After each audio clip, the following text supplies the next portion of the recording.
Another day, another gala, a day in my life as a content creator. Hi, I'm Mimi, 14 years na sa Korea pero walang ipon. Halika, samahan mo ako mag-matro. Mamimili tayo ng mga pasalubong. Dito nga yung pinakamalaking bilihan ng mga pasalubong, mga chocolates at lahat ng grocery dito nga.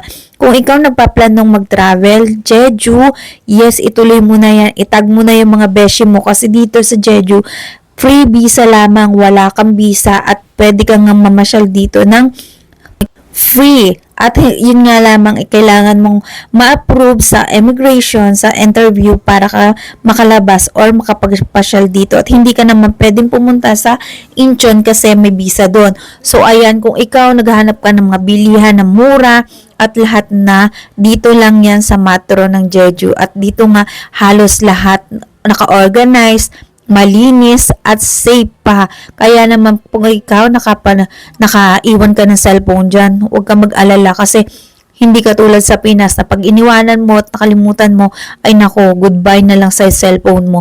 Dito nga sobrang linis na and talagang organized yan. Ang dami kung ikaw ay OFW at naghahanap ka ng mga pampasalubong dito, yung murang mga bilihan ng mga pampasalubong, yan, maramihan, pwede. Kaya yung ibang mga nagpapasabay sa amin dito ko binibili kasi dito pwede siya mga wholesale and yes, pwede ka nga sa amin bumili kung gusto mo nga pasabay Korea at legit talaga na yan, mga tulad ng mga chocolates, maramihan talaga yan and legit na original na from Korea talaga yung mabibili mo. And after mo nga yung mabili, yan paglabas mo, pwede kang mamasyal at kitang-kita mo nga yung mga eroplanong lilipad at aalis na mo Jeju kasi malapit lang to sa airport. At dito naman yung outside na pag sa gabi sobrang ganda nga dito kasi ang dami talagang tao at parang nga dito yung mga aswang kasi sa umaga walang kataw-taw or kokonti lang pero pagdating mo sa gabi sobra ang daming namamasyal hanggang sa alas 3 ng madaling araw, alas 3 ng umaga talagang punong-puno pa yan ng tao. At dito nga yung mga pasyalan at shopping, kung naghanap ka ng mga pang-shopping, mga pampasalubong dito lang yan sa tabi-tabi.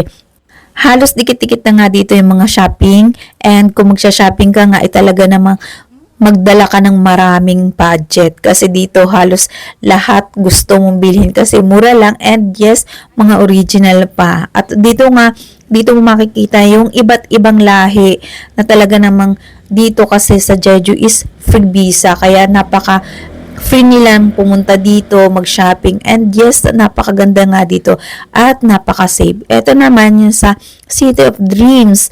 Diyan, sa taas niyan, merong buffet. Talaga namang sobrang sarap at unlimited pa. Nga lamang, pricey siya, kaya pang mayaman lamang yan sila.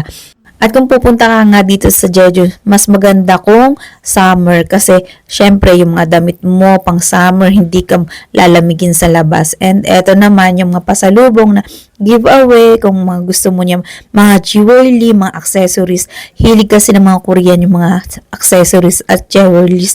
Sobrang ganda nga dito. Kaya follow for more kung gusto mo nga ng more travel pa or more gala pa sa Jeju. Ayan.